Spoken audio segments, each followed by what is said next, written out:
Welcome to young motivation.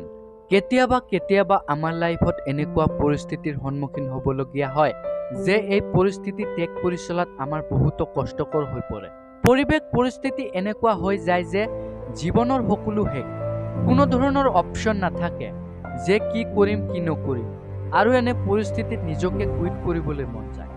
সদায় মনত ৰাখিবা, যিয়ে কুইট কৰে তেওঁ কেতিয়াও উইনাৰ হ'ব নোৱাৰে, আৰু যিয়ে কুইট নকৰে তেওঁ উইনাৰ হ'ব পাৰে। তুমি কি বিচৰা, এটা এভাৰেজ লাইফ নে ষ্টেণ্ডাৰ্ড লাইফ?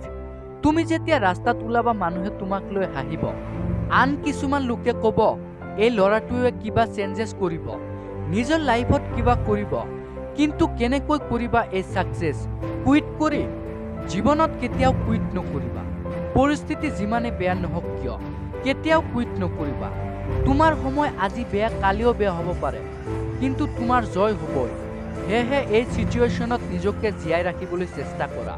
প্ৰকৃতিয়ে এনেই বিচাৰে যে তুমি সমস্যাৰ সন্মুখীন হোৱা আৰু যুদ্ধ কৰি নিজকে শক্তিশালী কৰি লোৱা।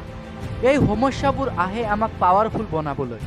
প্ৰকৃতিয়ে বিচাৰে তুমি জয় হোৱা, সেইবাবে তোমাৰ লগত বেয়া পৰিস্থিতি চলি থাকে।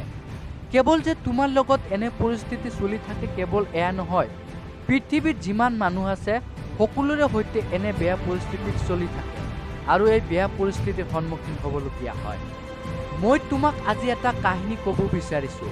এজন বায়'লজিৰ শিক্ষকে এটা পখিলাৰ বিষয়ে আলোচনা কৰি আছিল, আৰু শিক্ষকজনে প্ৰেক্টিকেলি দেখাইছিল যে পখিলাই কেনেকৈ খোলাৰ পৰা ওলোৱায়। শিক্ষকজনে সকলো ছাত্ৰ ছাত্ৰীক কৈ গ'ল এই পখিলাটোক খোলাৰ পৰা ওলোৱাত যাতে কোনো শিক্ষাৰ্থীয়ে সাহায্য নকৰে, এইখিনি কৈ গুচি গ'ল। সকলো ছাত্ৰ ছাত্ৰী পখিলা খোলাৰ পৰা কেনেকৈ ওলায় সেইটোৱে প্ৰত্যক্ষ কৰি আছিল, আৰু এজন ছাত্ৰই এই পখিলাটোক খোলাৰ পৰা ওলোৱাত সাহায্য কৰিবলৈ দয়া হৈ পৰে। কথামতেই কাম, ছাত্ৰজনে পখিলাটোক খোলাৰ পৰা ওলোৱালে, আৰু পখিলাটোক খোলাৰ পৰা ওলোৱাত ছাত্ৰজনে কোনো সমস্যাৰ সন্মুখীন হোৱা নাছিল। কিন্তু পখিলাটো ওলোৱাৰ 1 মিনিট পিছতেই পখিলাটোৰ মৃত্যু হয়, আৰু শিক্ষকে উপস্থিত হয় আৰু ঘটনাখিনি জানিবলৈ সক্ষম হয়। আৰু শিক্ষকে কয় যেতিয়া পখিলাই খোলাৰ পৰা বাহিৰলৈ ওলায় তেতিয়া পখিলাৰ ডেউকা মজবুত হয়, শক্তিশালী হয়। এয়া প্ৰকৃতিৰ নিয়ম। এই পখিলাটোক খোলাৰ পৰা ওলোৱাত ছাত্ৰজনে সুযোগ দিয়া নাছিল, যাৰ বাবে পখিলাটোৰ মৃত্যু হয়। সমস্যাই তোমাক শক্তিশালী কৰি তোলে। সমস্যাৰ সন্মুখীন হ'বই লাগিব।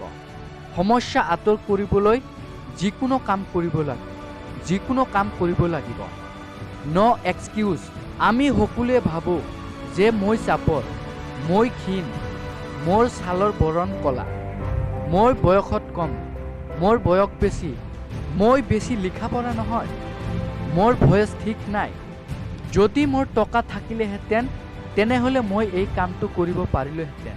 তুমি এনেকৈ জীয়াই আছা আৰু জীয়াই থাকিবা, কোনো ধৰণৰ সুযোগ নোপোৱা চেষ্টা নকৰিলে। অসমীয়াত এষাৰ কথা আছে, শুই থকা শিয়ালে হাত ধৰিব নোৱাৰে। ন' এক্সকিউজেছ। সেইবাবে আজিৰ এই ভিডিঅ'টো কমেণ্ট বক্সত লিখি চোৱা ন' এক্সকিউজেছ। তেনেহ'লে মই বুজি পাম এই ভিডিঅ'টো কোনে কোনে সম্পূৰ্ণৰূপে দেখিছে।